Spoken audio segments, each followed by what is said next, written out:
Welcome to the second episode of the GUERICAST, the Immigrants. I am Tomas, the Prado Coelho, your host of this podcast. We are going for the second episode. Took a long time, but we have our lovely guest, Mohamed Zbidi. He's a Tunisian head chef, big football player, and he's sharing. Thanks for having me. Thanks for you. In your house. Thanks for sharing this lovely view you have from your balcony. It's a pleasure to have you here. It's very nice to meet you for this podcast. Yes.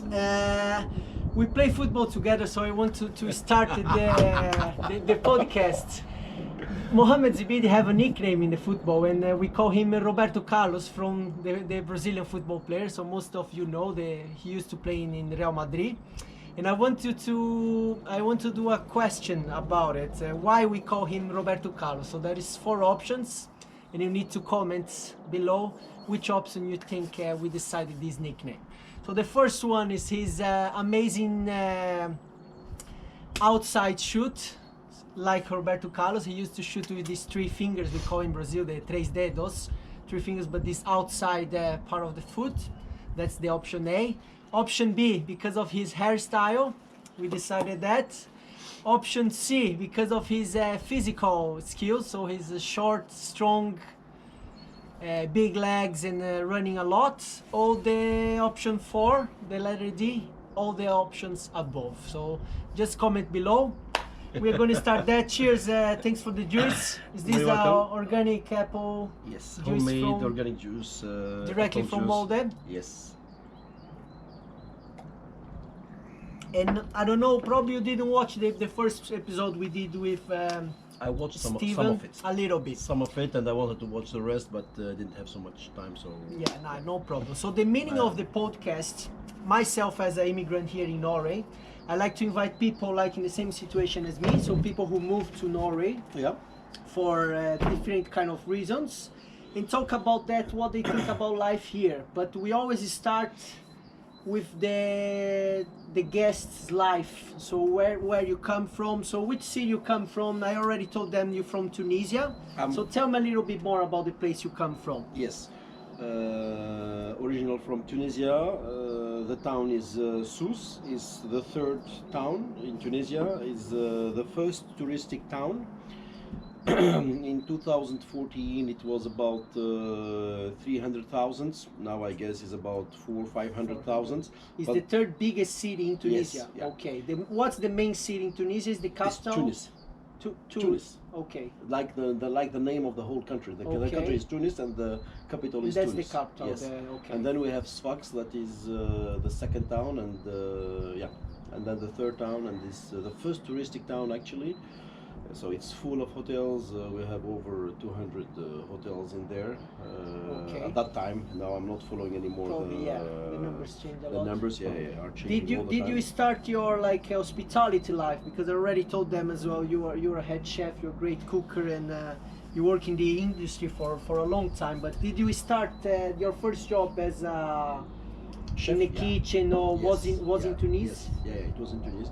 I was at school for cooking and for hotels. That was 2 years, and then I went to university also for management of hotels and restaurants. Everything in Tunisia? Everything in Tunisia. In the city, in Sousse? No, not in the city. We have let's say the cook school. It's all over in whole Tunisia. So that I decided to take it outside Sousse, just to go out from Sousse, because in Sousse I had an amazing life. I could go out anytime and stuff like that. So I want to stop that and concentrate focus more. A bit more. Yes, yeah. and then you're getting out of the grid, let's say. Exactly. And then testosterone, and it functioned very well. Because, your family did very well that time in Tunisia. But this is not. It was not choice of my family. It was my choice, and then actually, it was a hard time to explain them that I wanted to go out from Sousse.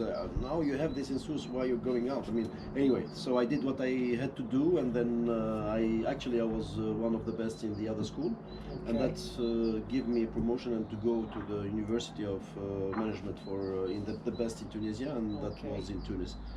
That was in Tunis, in also touristic place where we were in the mountain and then on the seaside. It was a beautiful school where the main thing with school is from the government, and then you have different. We are a school. I mean, let's say there is four or five classes. Okay. And so they are really, and then you have the kitchen, you have the restaurant, you have the cleaning, you have the restaurant, you have the guides. They and divide it by and by then they divide go by, through- and then we were living like in a certain hotel. So we were making food, the other one were serving us, and then we were living. okay. And then the other ones were cleaning our room. So actually, it was 2 years actually like in a hotel that you don't have to pay anything. It's the government who is doing it. Yeah, I was going to ask that. Is the education, the higher education or normal education in Tunisia, it's free? You get Yeah, that for it's free? It's free until now, and still is free. You can have these bilingual probably schools, but they're very expensive. It's They're are expensive, everywhere, but yeah. at the time where I was at school, at least it was. I mean, it's still good school, I guess. Okay, the education was nice. The education yeah. was amazing good. We have an issue from the education was actually French based. Yeah. So I have been studying everything in French. France. Yes. Yeah, I was going to ask you that. How many languages you speak? Because it's. I see you speaking home with your wife. You speak Italian, and then with the kids, it's a little bit of Arabic, and you see Italian as well. Yeah. At work, we speak English, and with the guests, you speak very well Norwegian, and so. It's, I guess I don't guess. Let's say the Tunisian, the Arabic. If they don't understand the same language, but Tunisian is issue from the Arabic. But I'm not the best in Arabic. Okay. Then is coming the France, that I have been studying everything, and the English is international. So and then Italian. I will take it in the end. So then I went to Sweden. There I learned the Swedish actually. Okay. So my Norwegian is not as good. It's mostly taken from the Swedish. So, but it's the same thing. It's like Portuguese and Spanish or something like that at least. Yeah. Maybe less. And then So and then I have been studying, of course, German, Spanish, and Italian. I learned with my wife because she was coming from. She was living in Italy. Yeah. And the only language we could find together, I had to change some French, and I cannot say my Italian is like an Italian. I mean, a big Italian language. I can survive with it, but it's not language I can say it or I can write it. I learned more Spanish and German that I don't use them at all. Okay.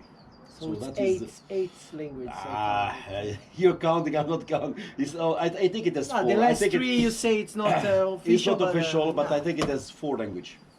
Four or five languages. Fluent, 4 or 5 yes, fluent, and yes. 3. The rest is not. That's pretty good. That's good. Yeah, that's it's already when you Yeah. sit in international pod, and then you can speak with many. And then Yeah. when I was at school, for example, in Sweden, I was the only one who could explain to the whole classroom between Arab friends and German. And you were doing this, when I got the midfielder. yes, I was like, hey, Zbidi, what does mean this? Because the whole school was based in French. No, I'm talking in Sweden. In when Sweden, I was learning Swedish. Okay. Yes, you did this whole. And then sometimes we get a new word, and then that's the teacher is not explaining. They just say it in Swedish, and then we have to find what does it mean without looking, and then we have to talk together. And then they all turn to the French, the English people, the Arab, and they told, hey, what does it mean? So Sweden was the first country you moved to live when you left Tunisia. Yeah, actually I left Tunisia on the age of 28 years old. Okay. You were already cooking? I finished school at that time. I finished school in 98 and I moved in after 5 years, I think so, in 2004 actually.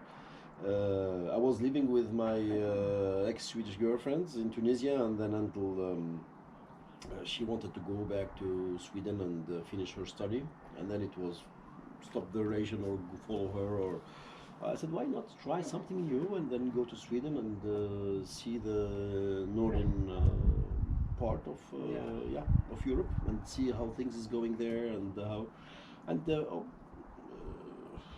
it did change a lot my mind actually. it's yeah, you go, Yeah.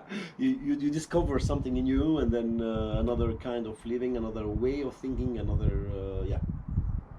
Anyway, I remember you saying once your parents have a shop when you was very young and you used to sell it in making cheese or yeah, those things. It's yeah. My mother, she's a French teacher. My father, he's manager in, he's administrative manager in a chain of hotels, so he was the head one. okay. And that was a lot of work. And then at a certain time, he took about 2 or 3 years off to just find something else, and then he opened a shop with what we call in English is creamery, I say creamery. I think so. It's Okay. everything that we make. I mean, first in the food and stuff like that, but mostly based on that I really enjoyed and I learned a lot.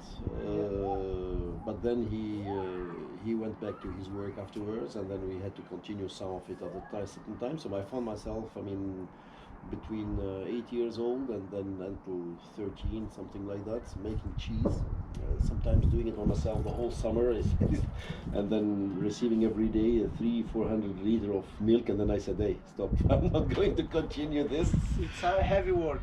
Hey, labor it's a and, work where the guy he's bringing you a 200 liter in the morning and 200 liter in the afternoon. The cows that doesn't stop, you know. Yeah. They keep on giving milk. So, and the guy until the one day I told him, "Hey, stop! I don't want any more. I want my holiday." And he goes, "Hey, your father." I was like, "No. You can go and talk What to are my you gonna father." do with this meal?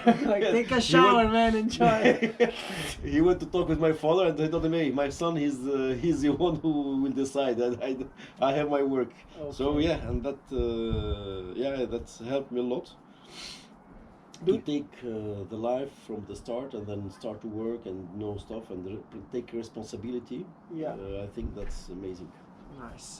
Do you miss a lot Tunisia? I know you travel quite often there. You go visit family and things, but like, do you have this plan in mind back in mind, like a future plan, like for 10 years ahead, or even over to go back in Tunisia and settle and just maybe when you're pensionist and like you stop to Yeah. work and just like The do thing- you see your pensionist here in Norway? The thing here in Norway, not at least in the winter time. I would love to avoid Norway between let's say November and April, Yeah. and until this now when the sun is coming. So Actually, go- it's the first weekend Yeah. where we have it like this.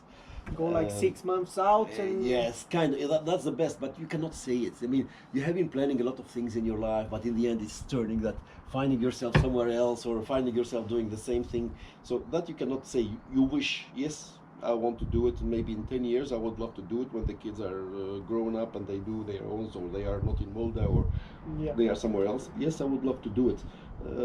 We immigrants, we always have, unless you had an accident or you have something with your old life in there. But Tunisia, I love Tunisia. It's of course it's my. I think Tunisia and Norway is like the mother and the wife. Okay. So It's that is, yes, it's you always have to be in there and see your friends. Yeah, be with your family because I'm here. I'm only with my wife. I mean, and my kids. All my family is in Tunisia. I mean, my Tunisia. brother, my sister, my mother. Hello, by the way, if you see this one's maybe once and my nephews. Hey. You might get famous. Your No. daughters, they were very excited. They were more excited about the podcast Oh, than yeah. you. I told them that he got 2 daughters, and I told them, your father's gonna be famous. He's doing a podcast, and they were like, super excited. It was nice to see the reaction. Those kids, they like this internet. Oh, thing, yeah, they are online and. More on than us. No, Yeah. than me than No, me for I'm sure not as very. well. You see that I was struggling with the microphone. I hope actually you guys can hear what we're saying because we'll see I later hope on. so. No, we'll see later on. Like the camera, they have his own microphone Okay. input there. All right, But, all right. maybe we are far, but I believe it's should be good. Okay, so and then you got this girlfriend from Sweden, and then Yeah. you moved to Sweden. I moved to Sweden, To and then I Sweden. was with her for some years. And How then long you lived there in Sweden? How many? 5 years. How many? 5 years. 5 years you spent in Sweden, Yes. and that you did the whole, let's say, bureaucracy thing. So you started as a as a tourist probably, and then No, you turn. no, no, no, no, no. It was never as a tourist. We had to, people, we coming from Tunisia, we have to ask for a special visa. Special visa. If you, I mean, of course, I have been there before, at least 3, 4 times as a tourist. Then you ask for a visa on there. But if you're staying there longer, Okay. and then you ask for another visa. And then we applied for So it's like not a permanent, but at least royal visa to live there. Okay, so a And residency. yeah, and like, then they asked us why and how is the relation, and then we have been living together now for 2 or 3 years, and then then you need to prove with photos. And things, yes, and, but it was very quick actually, and then the next they give me 1 year. After that, they give me a permanent, and after the 3rd year, I apply for the citizenship. Yeah, and then I got it actually. Where it was, people didn't believe that I got it. They were like, this is a fake one. Wow, it's beautiful. It's well done. You're getting Tunisia. So It's in Tunisia like Brazil. You can get anything you wanted if you pay.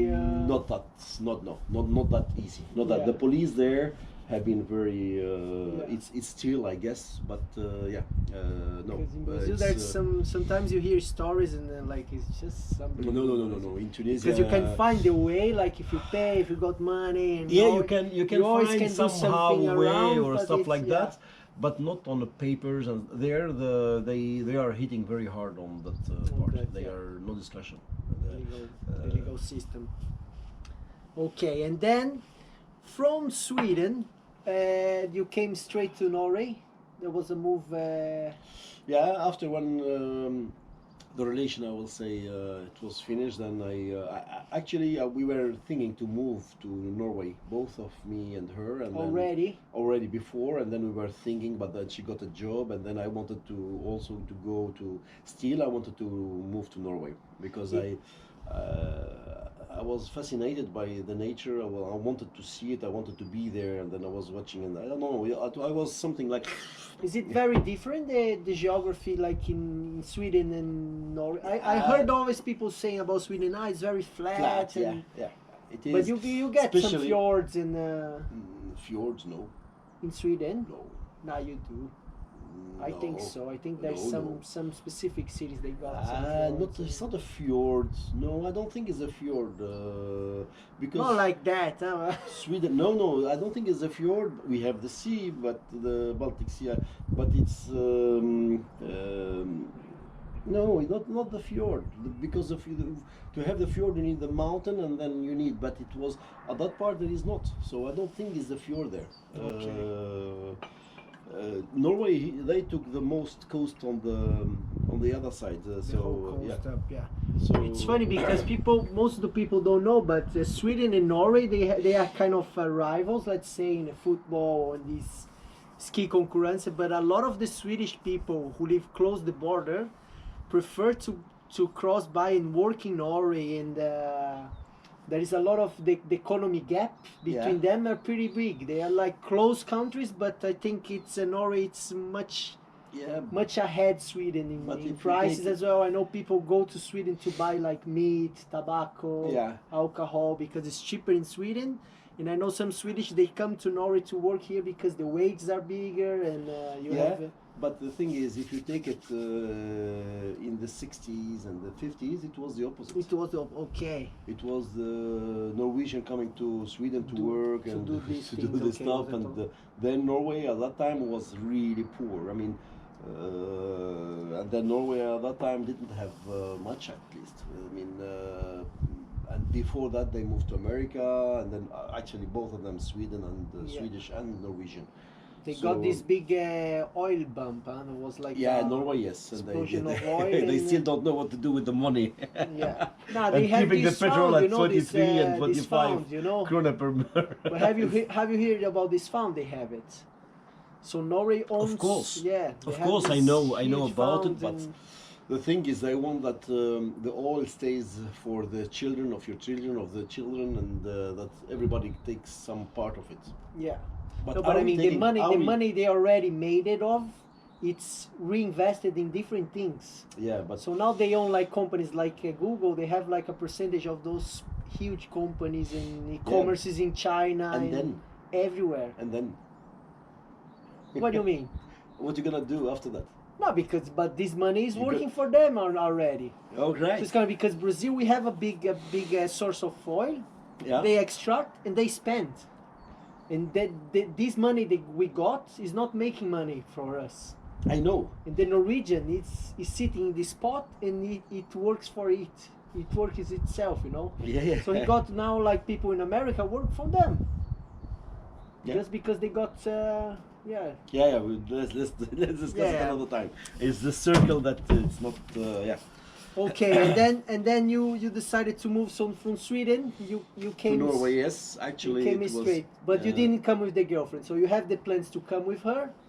But And then in the end, and then I've continued living in Sweden. And after the certain time, I was in the restaurant working actually, and then suddenly they had to take down some people out because of the economy and stuff. And there was the last one coming in, so I was the first. And then I. you start to apply some jobs and No. I had a friend, or not a friend, I will say, someone I have been working with. Yeah. While I was having a coffee, he was having his suitcase and going like this. I said, "Hey, Ricard, where are you going?" "I'm going to Norway." "Oh, really? If there is a place, let me know." And then suddenly, I just remember, I just text him, "Hey, How it are you still in Norway?" "Yes." "Does I need? I'll let you know tomorrow." The next day, "Okay, send your CV to this person and this and that." And then the weekend after, I was already like some moving. not moving. I was going there for a trial because you That don't. was the hotel you work for many years. Yeah. The fancy Yes, hotel. yes, yes. In the boy hotel in the mountain, Spitsbergseter. It was beautiful. It's still a beautiful hotel. Yeah. It's getting bigger and bigger. And then I went there to see how things is going and stuff like that. So I said I'll spend some months and then see, because I had already my apartment in Sweden. I didn't want to give because it's well placed and stuff like that. Yeah. So all my stuff also there. So I was going and coming back for every month or every 2-3 weeks. That's 700 kilometers to drive. And in the end, I said, okay, I think I'll stay to this to the hotel, and then there I stayed for 7 years actually. And then, but like when you did this move, was probably much easier. The change, like Tunisia, Sweden was a change, and then Sweden, Norway. That change was probably much easier to do it in a cultural way and in a system, bureaucracy, paperwork. The bureaucracy there was absolutely zero, zero, because you you're have already Swedish. Yeah. So Like Sweden a and neighbor. there is the five countries. It's like a Scandinavia. Scandinavia. Actually, it's more than Alliance, Scandinavia. Yeah, the five countries, that is Denmark, Sweden, Finland. Norway, Finland, and Grönland.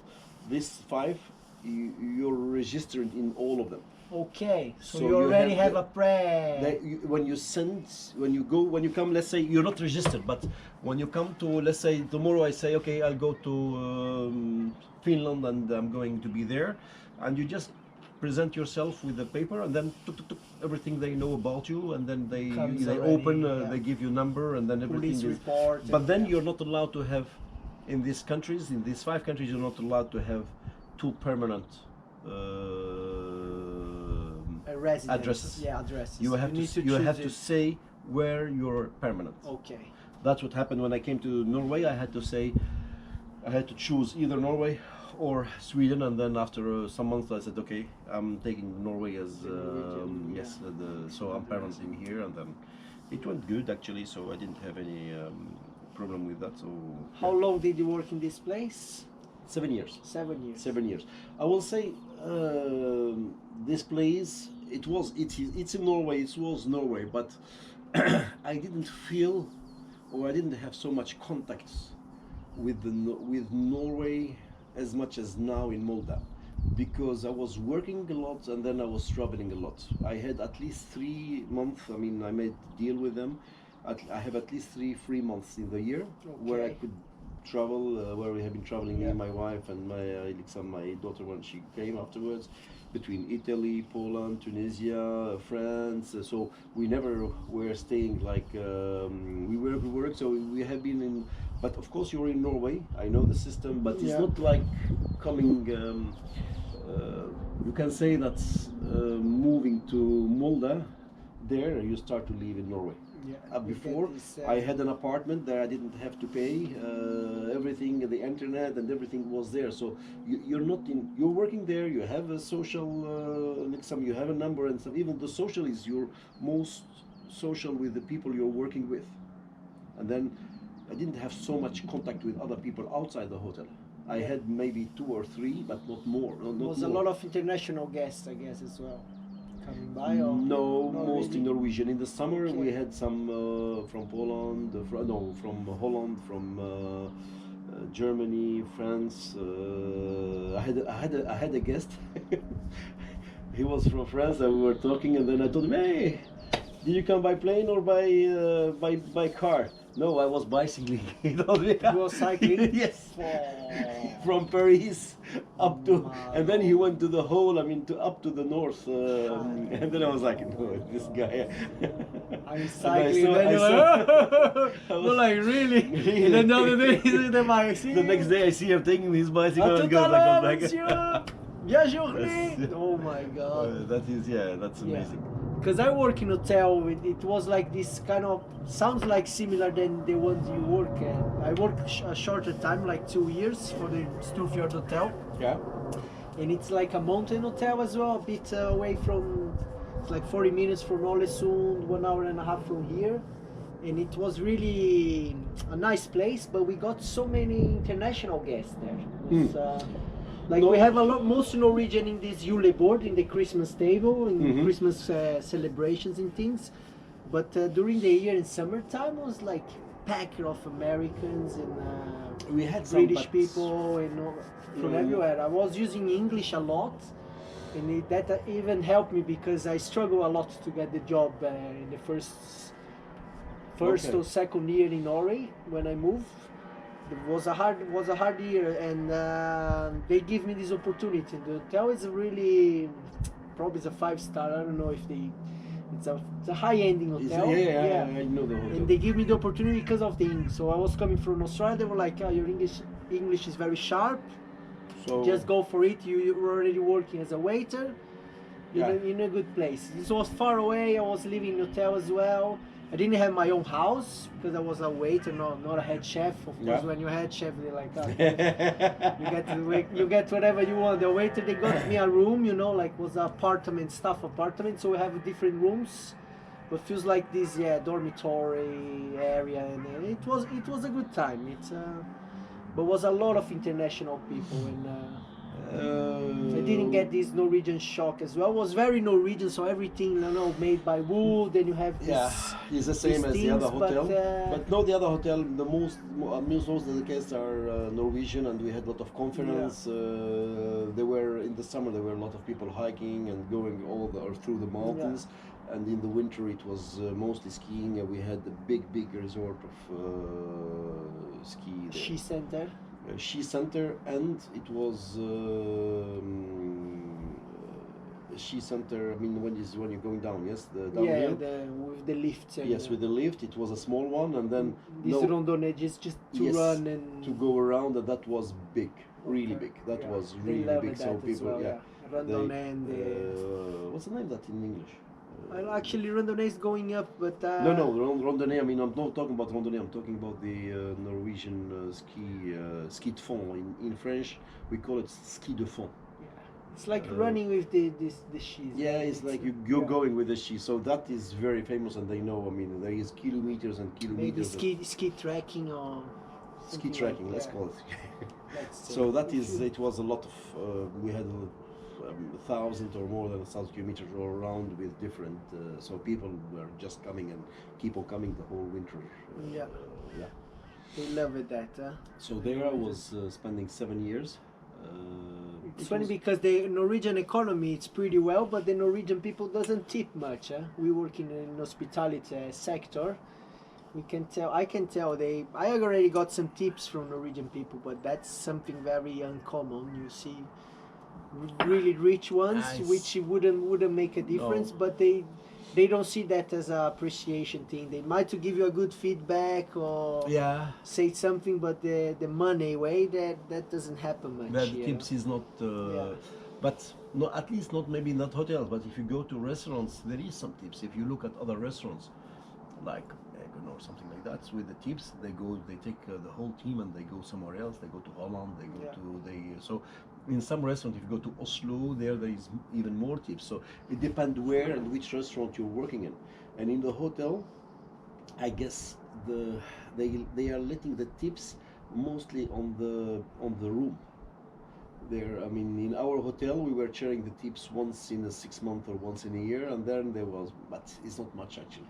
It's not much. They were saying when they're going out, they were like, and then they let routing extra. advice 35, make it 27,000. Maybe like that. I don't know, but maybe less. So and then seven years in this hotel. When you decided to come to Molde, you were like getting tired of living there and no, I never got tired of living there. I was working really a lot. My hands were tired, and then at a certain time they were almost blocked, so I had to take some time free. Okay. But I decided to move from there. It's when the kids were growing, especially Mara, and then we had to choose a school.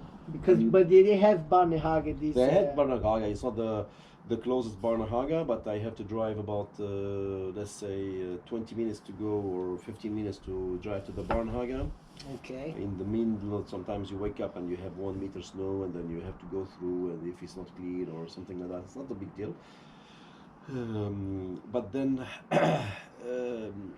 I didn't want we were a little bit isolated, so I knew that it started already. My daughter, Papa, can I go to visit my friend and this, and then we had to drive 1 hour, this, and come back, because we were in the other direction of people were leaving actually. Okay. We were on the top of the mountain and people were mostly down, and then it was amazing. I loved the Barnehage at that time, but then I was thinking, it's not a place where I want my kids to grow up there, because I will suffer and they will suffer, especially with their friends and with the social life. Yeah. So then I was starting to think bigger town, and mostly on the coast, because I miss the sea. Yeah. And And then you start to apply for jobs. Yeah, then I start to apply for jobs. I have been applying for quite a year, waiting for the working there and just applying. Just applying. They knew I was going to stop, so I told them, if you wanted to go, I can leave. But if you want me to stay, and they will, no, you can stay, and when you find a job, until you find, and then until I found a job, it was in Molde. And then was the Cafe Kurt one straight away? Yeah, straight away, Cafe Kurt one. So talk me about this job. I work, just to let you know, I met Zbidi in a football session, so we have this Roberto Carlos.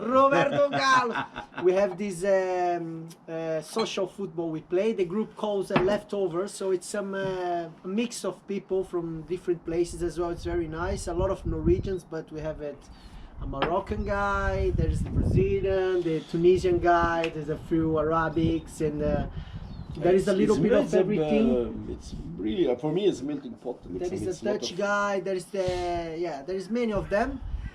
And then we were talking about different things, and then he told me, I have an event in the cafe I work, so tell me about your job, and then come back. My job, when I... Cafe Kurt. Cafe Kurt, when I apply, I was applying actually as not even a head chef, I was applying as a chef, because it was hard to come in as a head chef. Chef, let's say. As a chef. I was applying as a chef, because I applied in the beginning for a lot of head chefs, but they don't know you. When they don't know you, they don't take you. Yeah. And even for the, I mean, if they took at least to try to take you on interview, it will be easier. But no, I mean, especially the hotels and stuff like that, they take between themselves and this and that, so they never try to go and take. I mean, they already before they just changing chairs. Exactly. And if he's not there, he's from there, and this is, I know, he start to work with us, and then this. So that's how mostly it works. And then it was hard, so actually I said, okay, I'll try with the chef. And then I tried with the chef, and then suddenly it hooked, and then in Cafe Kurt. And then I came for an interview, and then they were asking me this question. There were 4 or 5 persons in the interview. Because I explained, the Cafe Kurt is a cafe and a restaurant as well. but it's located inside of the library building. So here in Molde we have this. Let's say the cultural building. It's not only the library Yeah, there. yeah. It's a theater You have that is owning most of the building, or is taking part of most of the building.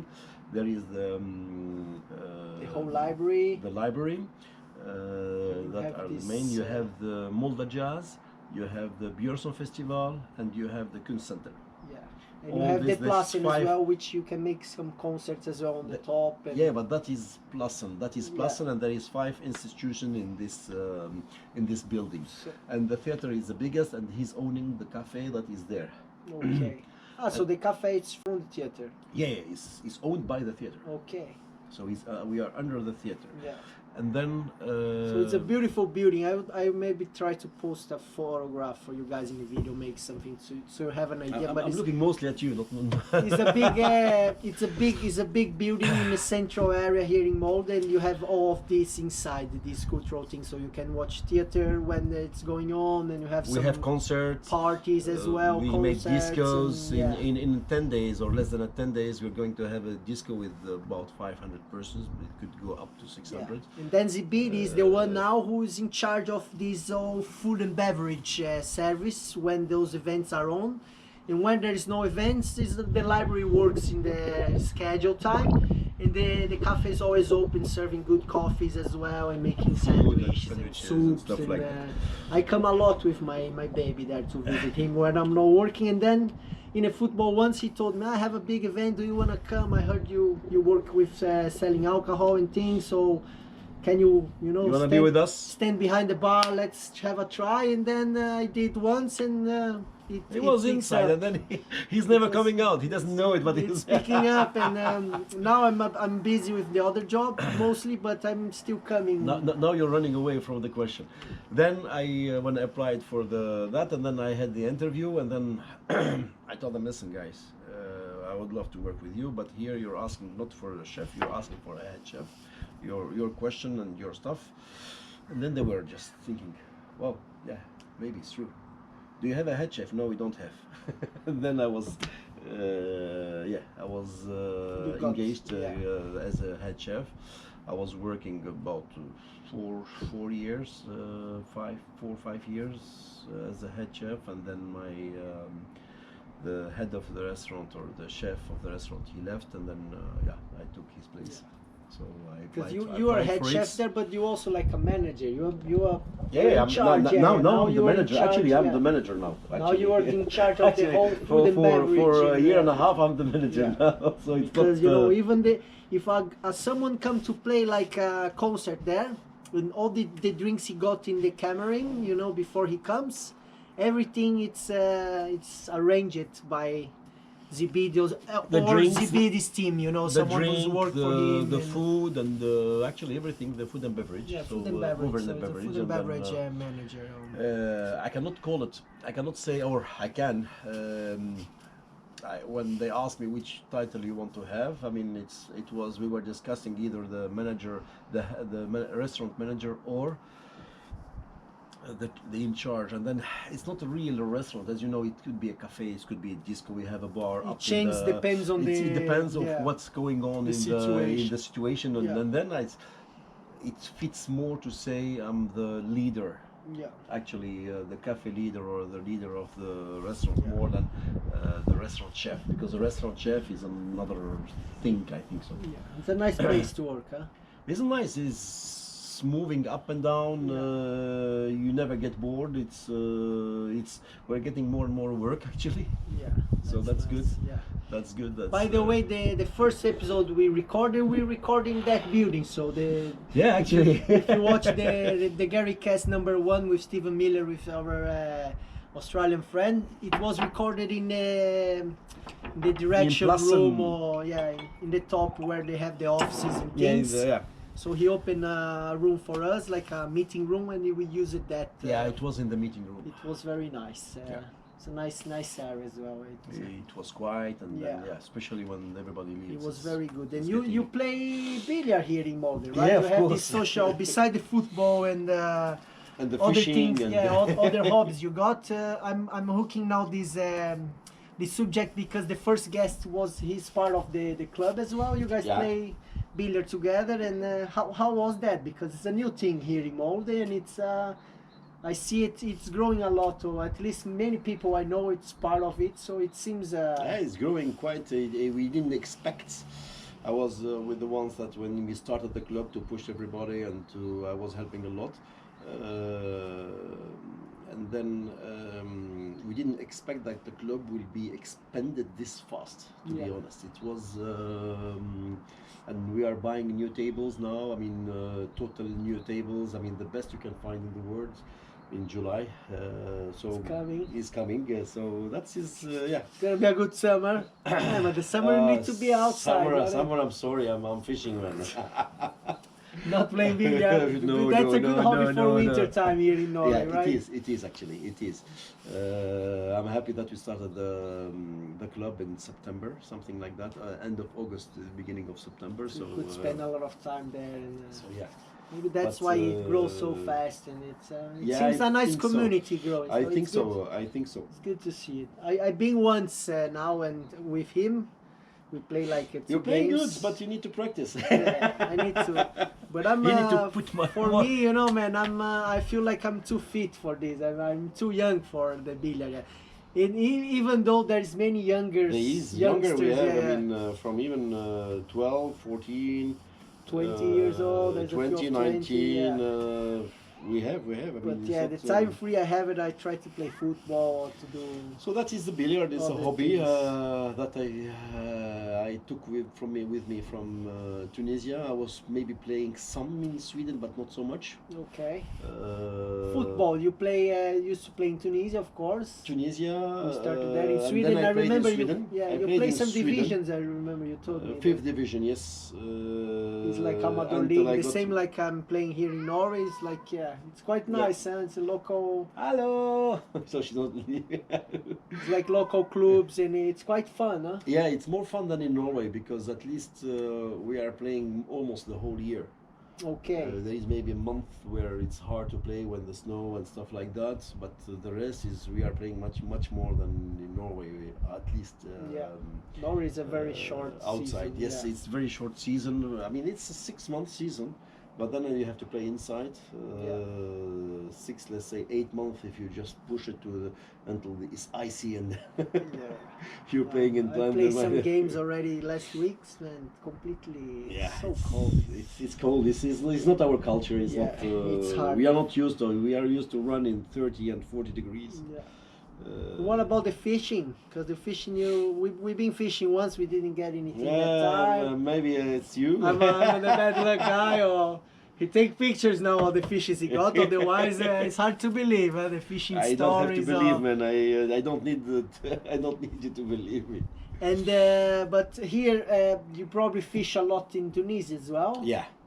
In Sweden, not much Much less. It's mostly lakes. I don't like to fish in the lakes. Okay. It's not my hobby.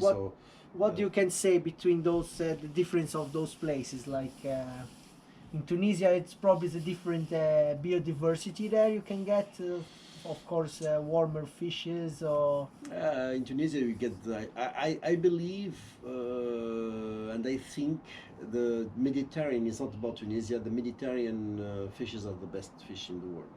Okay. Because of the salt of the sea and the saltness of the sea and the balance of, I believe, the sea bass, all that kind. It's the diversity of the fish there. I mean, maybe there is also a lot of fishes in here. I mean, but it's a bit more specific ones you can get. So. Here? Yeah. The sea bass is moving because of the thing, so it's coming. We are catching some sea bass. Okay. So it's getting warmer and warmer. Actually, the current is coming more and more up, warm. Yeah. The black spirit have been existing since age here. So the black spirit is the calamar. The octopus also. That people here in Norway they have really. I mean, a rich sea that they don't use everything out of it. They are everything. They are cabillaud. Everybody is on the cabillaud, but. I think they have much more than that. 2 days ago, we have been putting the cage for the octopus. Yeah. So in about 150, 200 meters there, they are staying, and they are actually. You put the cage for craft. Craft is what's craft? The crab. Not the crab. It's the long ones. King crab? No. Crafter, they call it in. Anyway, and then the black spirit is coming to eat it, and then he's staying there. Okay. And then when you take up the cage, there you find the octopus. So I'll show you the first one. yesterday we eat some octopus. Was Some nice. not octopus, that was calamari. Yeah. It was very nice. Sauteed. It's so, and people they don't eat it here. When they take it, they throw it. I've seen it. The first time I got one, I was like, and it's crazy because it's so easy to prepare. It's like I saw yeah, you it's doing just you make like it boom, saute boom, and then boom, with some garlic and then quick some and, salt and pepper, and then you squeeze some lemon on the top.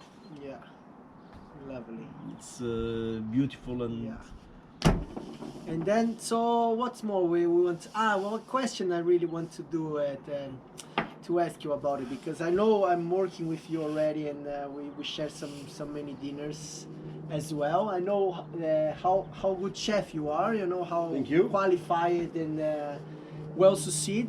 But like, why you don't have your own restaurant? So you never have you had your own restaurant before? no. Why is that? Why it's good question. I never thought about. I mean, it's not that I never thought about it. I think if I have my own restaurant now, I will not be talking with you. I will be at the restaurant. working Yes. in, I think a restaurant is taking at least half of your part. It's you will forget. I mean, you want always to, especially when you're on a certain level.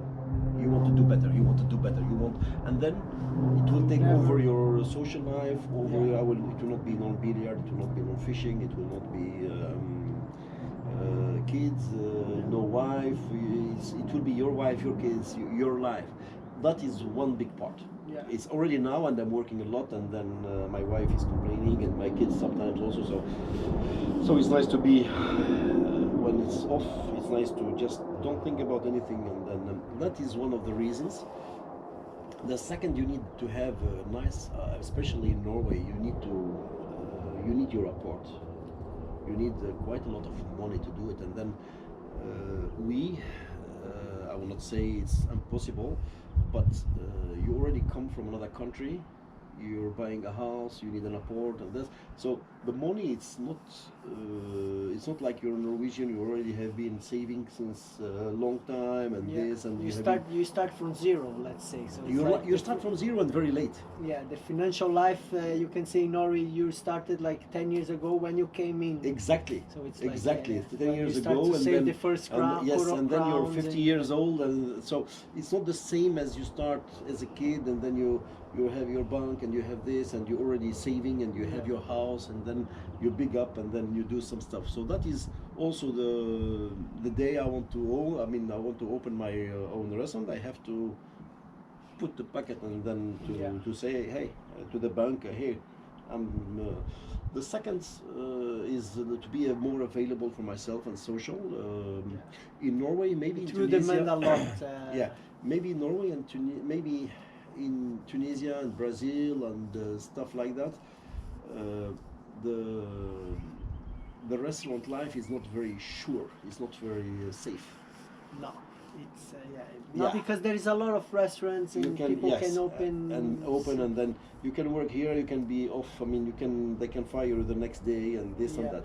Here it's mostly if you're good. I mean, there is no need to be afraid or so. When you have your own restaurant there, it's more stability. It's more, but here you have the stability anyway. You've got the stability working for other people. For other people, and then like this restaurant, it's not because there is not enough chefs. There is a lot of chefs. I believe there is a lot of chefs here in.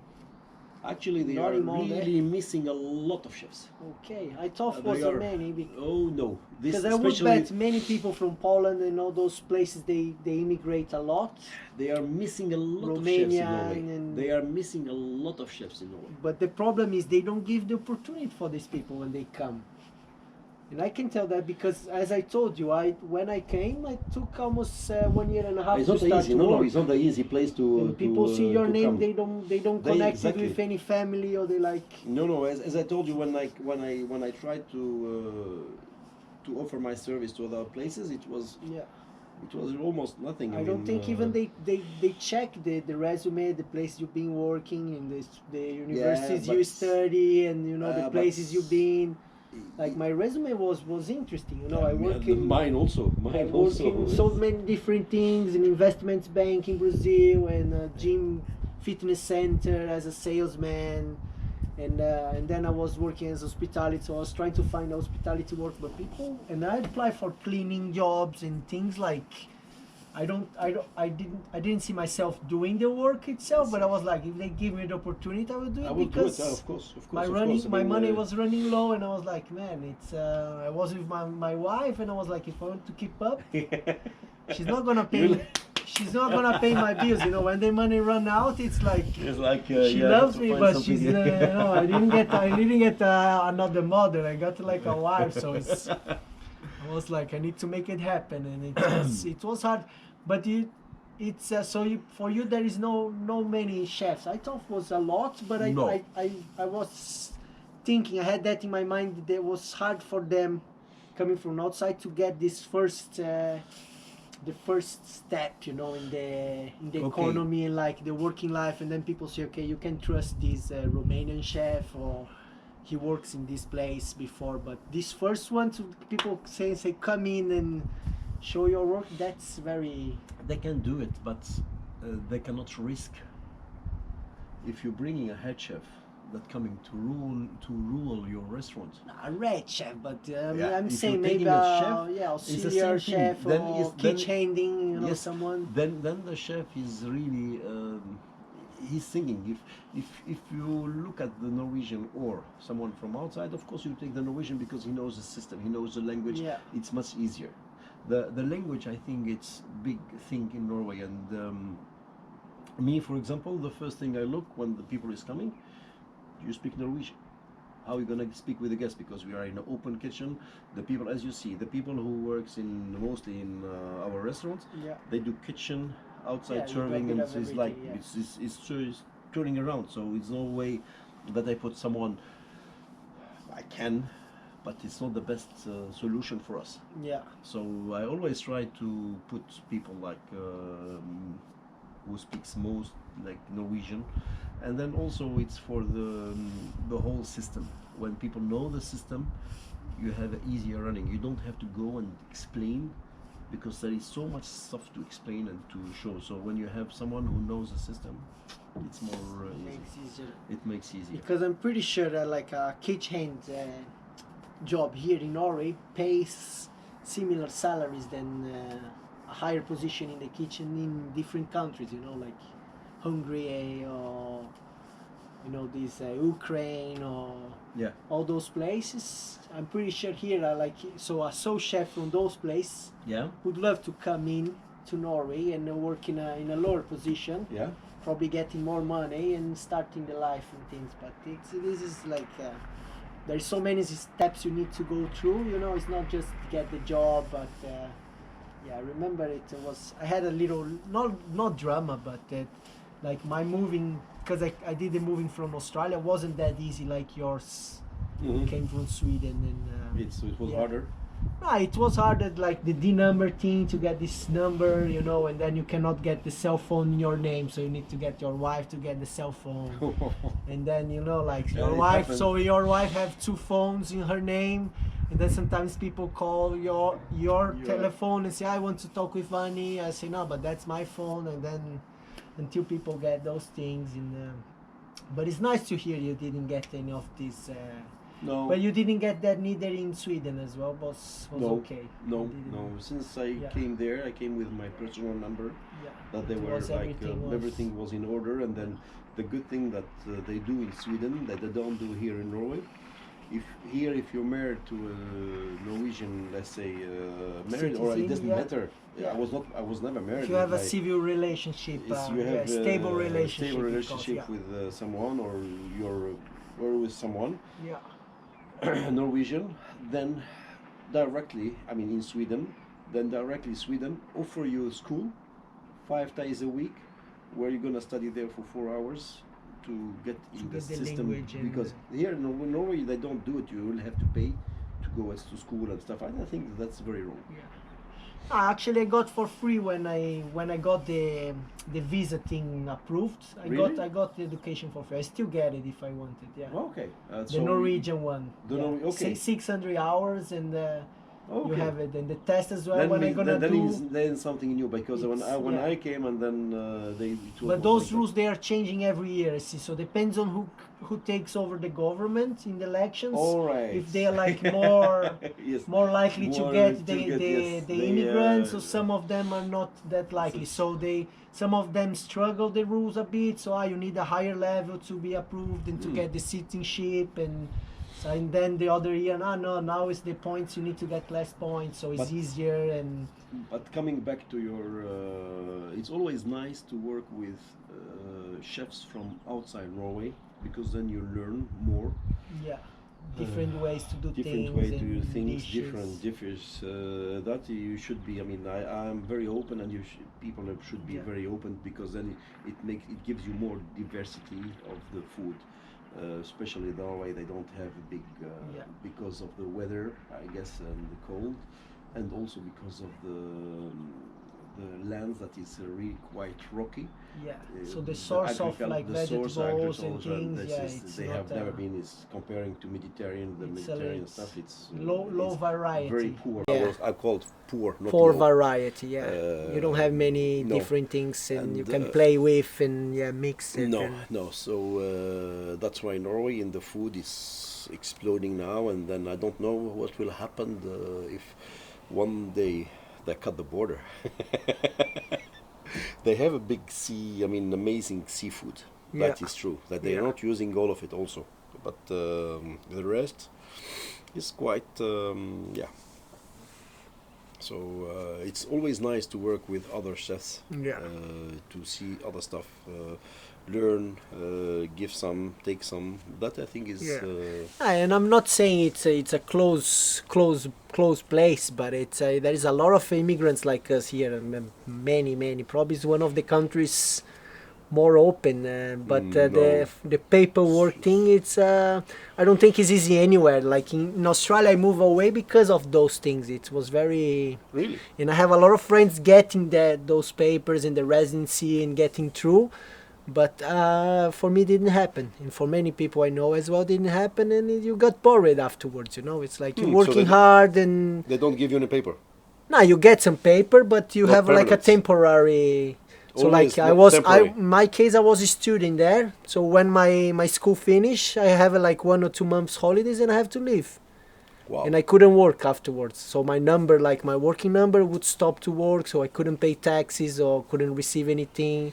So I would have You to do don't need something. to pay tax. Just No, I will have to do something illegal, or which not is not that. It's which is like- not easy in those places. You still can do it, but it's nah, it's. they find you eventually, and yeah. No, it's not the best thing to do. It's, It's So it was the best if you're in a system, just follow Yeah. it. I was tired. In Australia, I was very happy, but there was just this novel and visa novel, and people just talk about that. You're like, man, Yeah, it's, I got enough. In Norway, things happens much more quickly.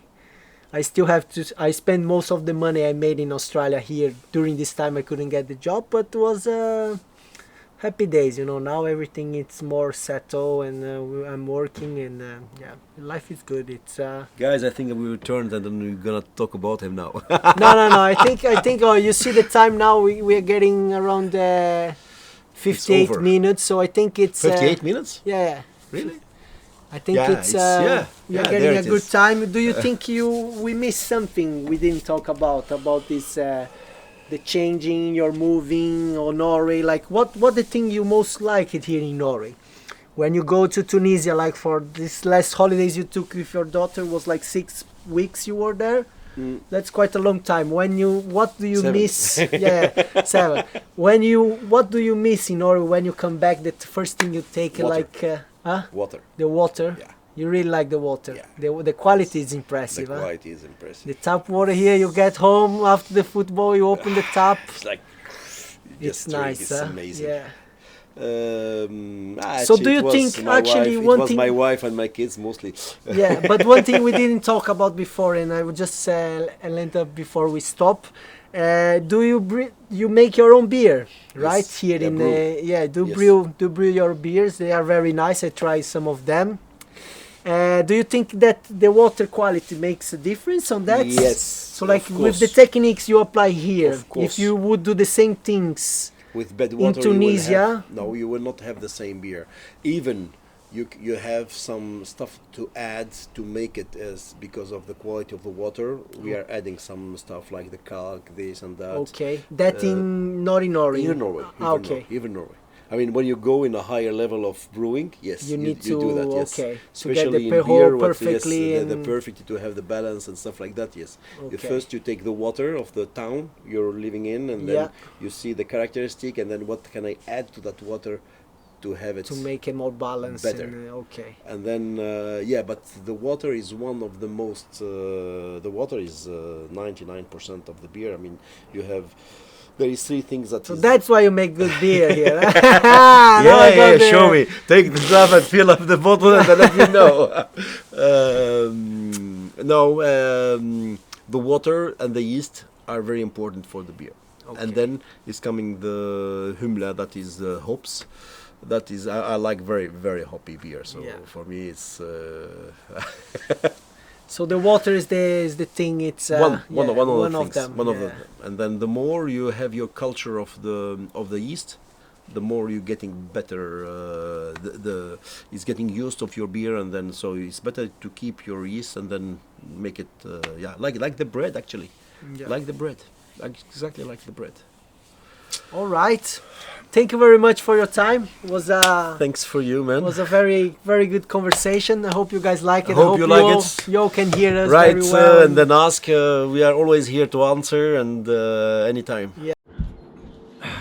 So that's it. That was the podcast, The Immigrants. Thank you very much again, Zbidi, for your time Very welcome. to share your this lovely view. Kenza, come enjoy. to say hi for the followers. Say hi to the people there. Hello.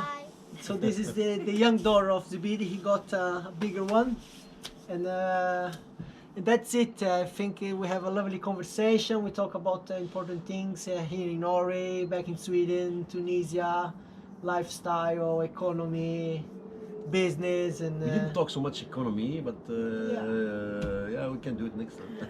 no problem. I'm not the best at it. No problem. Thank you very much again. You're very welcome. Appreciate It's a your pleasure time. to have you. It was lovely. Thank you guys. Have a lovely day.